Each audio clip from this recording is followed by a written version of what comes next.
I, 33 male, rejected my husband 33 male's offer for a threesome. Divorce? Question mark. Me and my husband, let's call him E, have been married for over a year and have been together for over 3 years. E was previously married for 8 years. During that time, he and his ex husband had an open marriage but eventually divorced amicably. While they were finalizing their divorce, E and I matched on Tinder. We spent almost 3 months just talking online every day through text and FaceTime before we finally met in person. When we did meet, it was while E was searching for an apartment so he could move out of the house he and his ex owned together. From that day on, we became inseparable and eventually made our relationship official. I must say, this is the best relationship I've ever had. In the early stages of our relationship, we discussed what kind of relationship we wanted. I made it clear that I didn't want to be in an open relationship because it's just not for me. He agreed and said he wanted a monogamous relationship, as that was one of the factors that led to the failure of his previous marriage. We also discussed his preferences regarding his fantasy. He shared that he fantasizes about me being intimate with another man. I admitted that it would be difficult for me to fulfill that fantasy,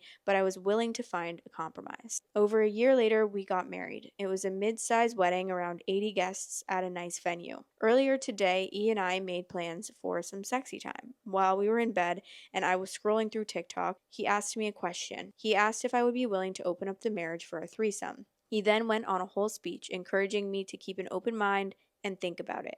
Once he was done, I immediately said no and asked him what his reasons were for wanting it. He gave me two reasons: fun, excitement. I asked him if our intimate life was boring and if that's why he wanted to do that. He said no, and that he just wants to spice things up a little. He also mentioned that he had been meaning to ask me this for a while but got too scared to do so. He has been wanting a threesome for a while. I argued, saying, "It's boring for you. You wouldn't want to spice things up if it weren't." I told him that we were becoming sexually incompatible and suggested that we might need to consider being legally separated. Even though I love you and this is going to suck, it's better to end this now because it's something I cannot fulfill. It's against my morals, and even if I did it once, it would kill my mental health to go against my principles just to please you. He got quiet and eventually said that we should go to couples counseling. I told him that there's nothing wrong with him. A lot of gay and straight couples have open relationships, even poly ones, but that's not for me or something that I want to be a part of. I said it's better to just end it now before it reaches a point where you might resent me for not fulfilling your fantasy. After that, we just lay there in bed, deep in our thoughts, and then he went to the store to grab something or cool off. What do you think I should do?